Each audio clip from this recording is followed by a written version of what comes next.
अरे भाई रुको रुको, आपके लिए बहुत बड़ी चीज लेके आया हूँ। महाराष्ट्र बोर्ड के एग्जाम में मचाना है। चैप्टर वाइज इंपॉर्टेंट क्वेश्चन चाहिए, वो भी with hand written solutions. Sir previous year papers चाहिए विद डिटेल सॉल्यूशंस। ये सब मैं आपको देने जा रहा हूँ, वो भी बिल्कुल फ्री। आपको सिर्फ देने होंगे 30 सेकंड्स और फॉलो करनी होगी 3 सिंपल स्टेप। स्टेप 1, हमारे यूट्यूब चैनल गणित अंक को सब्सक्राइब करना है। स्टेप 2, आपको इसका स्क्रीनशॉट लेना है। स्टेप 3, आपको वो स्क्रीनशॉट हमें व्हाट्सएप करना है इस नंबर पर। आपका स्क्रीनशॉट मिला और हम आपको ऐड कर देंगे हमारे महा रिवीजन कोर्स में। इसमें आपको मैथ्स ही नहीं, फिजिक्स, केमिस्ट्री, इंग्लिश, कंप्यूटर और कई सारे सब्जेक्ट्स के बहुत सारी चीजें मिलने वाली है। अगर हम आपके लिए इतना कुछ कर रहे हैं तो आपका भी इतना बनता है ना, तो इसीलिए गणित के साथ पढ़ोगे तो हमेशा आगे रहोगे। All the best. हेलो बच्चों, welcome back. Section 4 English, again 16 marks का सेक्शन। नॉवेल्स का राउंड है। क्या क्या एग्जैक्टली है, क्या क्या उसमें डिटेल्स है, कैसे लिखना है, वो सारा जानते हैं अजिंक्य सर से। Ajinkya sir please. So as per my observation, मेरा ऑब्जर्वेशन ये है कि जो बच्चे डरते हैं, जिस चीज को डरते हैं पूरे क्वेश्चन पेपर में, वो ये पार्ट है सेक्शन 4। क्योंकि यहाँ पे कॉम्प्रिहेंशन नहीं है, इसमें कॉम्प्रिहेंशन नहीं है।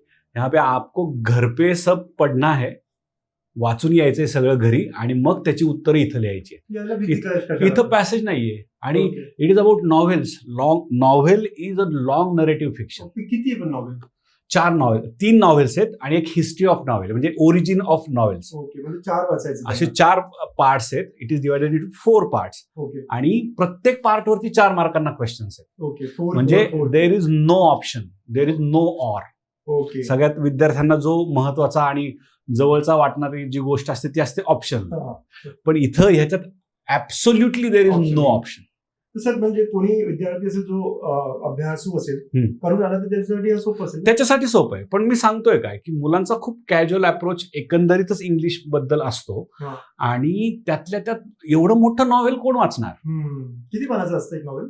एक नॉव्हेल 200 पानांचं असू शकतं, 300 पानांचं असू शकतं, पण इथं आपल्याला टेक्स्टबुक मध्ये त्याच्यातला पर्टिक्युलर एक्स्ट्रॅक्ट दिलेला असतो। एखादा म्हणजे थोडक्यात त्यातला एक एपिसोड असेल म्हणा, किंवा आपण 10-12 पानांचं जसं ऍक्ट असतो, तर त्याच्यातलेच प्रश्न येईल। तसं नाहीये, it is not like that. म्हणजे ऍक्च्युअल प्लॉट वरती येऊ शकतं, सेटिंग वरती येऊ शकतं। मी ते पुढे एक्सप्लेन करतो तुम्हाला। फक्त आता पहिलं काय की त्यात सोपं 4 प्रश्नांमधला पहिला सोपा जो आहे तो हा क्वेश्चन आहे, कारण हा ऑब्जेक्टिव्ह टाईप क्वेश्चन। ओके, पुढचे जे क्वेश्चन आहेत ते सगळे सब्जेक्टिव्ह आणि डिस्क्रिप्शन आहे त्याला। हा, म्हणजे डिस्क्रिप्शन मध्येच तुम्हाला ते लिहायचं, त्यामुळे ते डिस्क्रिप्टिव्ह असल्यामुळे मुलांना ते लिहायला अवघड जातं। ओके, आता याच्यामध्ये काय काय क्वेश्चन्स येऊ शकतात, तर याच्यात आपण जो पहिल्यांदा पाहिलेला आहे complex factual question, sorry global understanding question, factual question, तसे क्वेश्चन्स इथे येऊ शकतात। हा, क्रोनॉलॉजिकल सिक्वेन्स मध्ये लिहायचंय, किंवा fill in the blanks option दिलेले असतील, एमसीक्यू मल्टिपल चॉईस क्वेश्चन्स असतील, त्याप्रमाणे इथं क्वेश्चन दिलेले असतात। आपण तिकडे पाहूयात। 2024 मध्ये हे बघा इथं मॅच द कॉलम सांगितलेले 2 मार्क। हा, चला मी तुमचा टेस्ट करतो नॉलेज इन जनरल। सांगा मला नॉवेल काय असू शकतं ह्याच्यातलं? मला सोपं असं वाटतंय, newspaper and magazine, middle class reader. Right, बरोबर। 2nd to 6th century Greek असेल। राईट, हे 2 आहे। बरोबर, राहिले 2 नॉवेल आणि 18th century long narrative fiction नावानेच नॉवेल। Yes, exactly. आणि 18th century spirit of realism. I can see की 2 मार्क इतके सोपे असते ते। हा, म्हणजे आता थोडंसं लॉजिक लावायला पाहिजे आणि अभ्यासही करायला पाहिजे। ओके, त्यामुळे त्याच्यानंतर हे बघा इथं मल्टिपल चॉईस दिलेली आहे। सोपं आहे। कॉल्ड, सांगा काय असू शकेल? More than 1 meaning, allegory, deeper meaning is there. Okay, realistic आणि हिस्टॉरिकल नाही आहे। हा, dash novel is concern with the protagonist overall growth from childhood to adulthood. Child to Gothic, I don't know, bildungsroman may be, bildungsroman. आता इथं build हा शब्द आलेला आहे पहा। ओके, कॅरेक्टर बिल्डिंग किंवा ह्या अर्थाने तो आहे बिल्डन्स रोमन, म्हणजे मला वाटतं की वाचूनच जावं लागेल। एक्झॅक्टली। युटोपियन नॉव्हेल एक नॉव्हेलचा प्रकार आहे. Gothic novel super natural elements असतात. युटोपिया थॉमस मूर नावाचा एक रायटर होता. त्यांनी युटोपिया नावाचा कॉन्सेप्ट, म्हणजे आपल्याकडे जसा रामराज्य नावाचा कॉन्सेप्ट आहे, एव्हरीथिंग इज इन हार्मनी, तसं युटोपिया. मग ते युटोपियन नॉव्हेल कुणाशी रिलेटेड असतं, गोथिक नॉव्हेल काय असतं, किंवा अजून त्याच्याबद्दल येऊ शकतं. जनरल नॉलेज की no, it is mention. These are different types of novels आहे ना. म्हणजे ऑटोबायोग्राफिकल नॉव्हेल, त्याच्यानंतर देर आर बेसिकली बायोग्राफिकल नाहीये पण ऑटोबायोग्राफिकल आहे. त्याच्यानंतर अजून हिस्टॉरिकल आहे, सायकोलॉजिकल वगैरे. Novel is based on author's life. हा, एपिस्टोलरी नॉव्हेल. आता एपिस्टोलरी नॉव्हेल म्हणजे काय, तर there is documentation. Based on that documentation a novel is written. Diary of Anne Frank तसं. ओके, मग ते एपिस्टोलरी झाला. तर dash dash novel is a novel based on the author's life, autobiographical.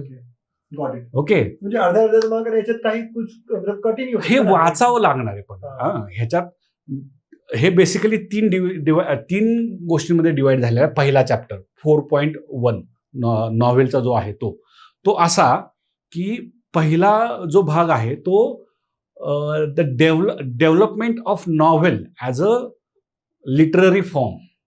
Okay, novel कसा सुरू झाला, मग त्याच्यात टेल ऑफ गेंजी म्हणून एक नॉव्हेल आहे जे पहिल्यांदा लिहिलं गेलं, जगातलं पहिलं नॉव्हेल. मग इंडियन नॉव्हेल कुठलं पहिलं, हे हिस्ट्री आहे. ओके, किंवा वेगवेगळे टर्निंग पॉइंट्स नॉव्हेल मधले कुठले होत गेले त्याच्याबद्दलचं आहे. दुसरा सेक्शन त्याच्यातला आहे एलिमेंट्स ऑफ नॉव्हेल्स. ते आता पुढे मी सांगणार आहे तुम्हाला, कारण त्याच्यावरच सगळं नॉव्हेल असतं. सेटिंग असेल, प्लॉट असेल, कॉन्फ्लिक्ट असेल, किंवा कॅरेक्टरायझेशन असेल, पॉइंट ऑफ व्ह्यू असेल, हे सगळे आहेत. तो दुसरा पार्ट. आणि तिसरं मी आता सांगितलं त्याप्रमाणे हे डिफरंट टाइप्स जे आहेत ते टाइप्स ऑफ नॉव्हेल्स. BCD तिन्ही मध्ये एक एक नॉव्हेल बद्दल आहे ना. येस. तर कोणकोणती नॉव्हेल? आता बीला टू सर विथ लव्ह हा E.R. ब्रेथवेटचा आहे. त्याच्यानंतर सीला around the world in 80 days आहे, तो वहनचा आहे, वहनचं नॉव्हेल आहे. आणि थर्ड जे आहे ते डॉयलचं नॉव्हेल आहे, the sign of 4. Okay, nice. या असे हे 4. आता पहिला क्वेश्चन तर झाला history of novel. To sir with love ते मूवी पण आहे. टू सर विथ लव्ह खूप जुनी मूवी आहे, 98ची काहीतरी मूवी आहे ती आहे.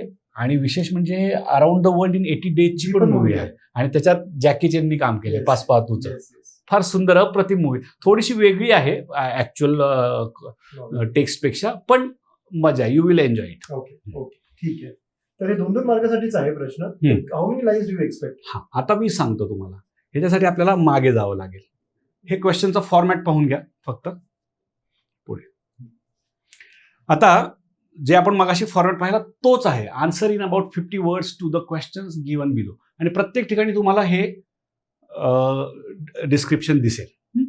आता विद्यार्थ्यांच्या दृष्टिकोनातून सगळ्यात अवघड हा भाग असतो. मगाशी मी तुम्हाला म्हणालो त्याप्रमाणे, कारण मुलं वाचत नाही.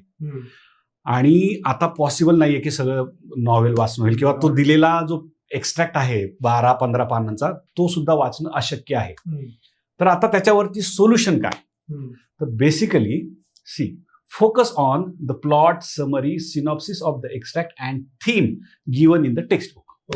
ओके, म्हणजे हे दिल्यानंतर मग तो एक्झॅक्ट जो एक्स्ट्रॅक्ट आहे तो सगळा 15 पानांचा 12 पानांचा आहे तो दिलेला, तो वाचू नका. आता काय करा, याच्यावरती भर द्या, एम्फसिस द्या. ओके, ह्याच्यामुळं काय होणार आहे की तुम्हाला एक ओव्हरऑल त्याचा प्लॉट काय आहे, स्टोरी काय आहे ते कळेल. ओके, 12-15 पानं वाचावं लागेल? नका वाचू. आता वाचलं तर उत्तमच, म्हणजे तुम्हाला एक्झॅक्ट काय आहे ते कळेल. पण आता जास्त पटकन आपल्याला करण्यासाठी आणि काहीतरी लिहिता यावं याच्यासाठी आपल्याला प्लॉट आणि समरी किंवा आउटलाईन दिलेली आहे, सिनॉप्सिस जो त्या पर्टिक्युलर एक्स्ट्रॅक्टचा दिलेला आहे त्याच्यावरती आता आपल्याला भर द्यावा लागेल. कारण आता हात घाईची लढाई आली आहे, शेवटची 2-3 दिवस राहिले. ओके, त्यामुळं हे जर केलं की ह्याच्यावरती बऱ्याचशा गोष्टी अवलंबून आहेत. ओके, फॉर एक्झाम्पल आता पहा, थीम झालं, कॉन्फ्लिक्ट झालं, किंवा कॅरेक्टरायझेशन, मी तुम्हाला हे सगळे जे आहेत ना, हे सगळे एलिमेंट्स ऑफ नॉव्हेल आहेत. ओके, म्हणजे थीम, मेन सेंट्रल आयडिया, ह्या प्रत्येक ह्याच्यावरती एक क्वेश्चन असतो. ओके, म्हणजे थीमवरती एखादा क्वेश्चन येऊ शकतो, कॅरेक्टरायझेशनवरती एखादा क्वेश्चन येऊ शकतो, क्लायमॅक्स किंवा एंडिंग जे आहे त्याच्यावरती येऊ शकतं, टायटलवरती येऊ शकतं. Okay, all these things are related to aspects of novel or elements of novels. Okay, मग आता ह्याच्यासाठी काय करणं गरजेचं आहे, तर थीम, प्लॉट, समरी, सिनॉप्सिस हे सगळं वाचणं गरजेचं आहे त्याच्यातलं बाय हार्ट. आता मेमराईज करायचं. हे कुठून वाचावं लागेल हे सगळं? हे आपल्या टेक्स्टबुक मध्ये दिलेलं आहे ना, प्लॉट दिलेला आहे. हो, त्याचं समरी दिलेलं आहे. हो हो हो, प्लॉट दिलेला आहे, थीम दिलेली आहे. नाव असा प्रश्न विचारू शकतात की what is the theme of To Sir with Love. मग you should be able to write की student teacher relationship, prejudice and racism are the themes of this novel. Okay, तो लेट्स से म्हणजे मी परत विचारतो मुलांना की हे सगळं मला येत नाही आता, नाही आज 2 दिवस 1 दिवस आहे, मी काय करायचं आता, काय मला? येस, मी तेच सांगेन की आता एक्स्ट्रॅक्टच्या आधीची जी माहिती दिलेली आहे, प्लॉट आहे, आउटलाईन किंवा सिनॉप्सिस दिलेला आहे आणि थीम आहे, हे जे पॅसेजेस दिलेले आहेत प्रत्येक नॉव्हेल बद्दलचे, ते तुम्ही आता रीड करा. चांगले रीड करा, 2 वेळा वाचा, 4 वेळा वाचा, 5 वेळा वाचा. ते वाचल्यानंतर तुम्हाला त्यातलं कॅरेक्टर्स कोणते आहेत, at least important characters, major characters, ज्यांना राऊंड कॅरेक्टर्स म्हटलं जातं, ते मग भर कशावरती द्यायचा, तर थीमला द्यायचा, इम्पॉर्टंट. कारण हेच शेवटी आहे बघा, आता इथे consider student teacher relationship as one of the themes of To sir with Love. मी आता काय सांगितलं, त्याच्यावर लिहायचं. मग सपोर्ट करणारे तुम्हाला त्याच्यात लिहावे लागतील. 50 10 लाईन्स, हे थोडंसं जास्त लिहिलं तरी चालेल.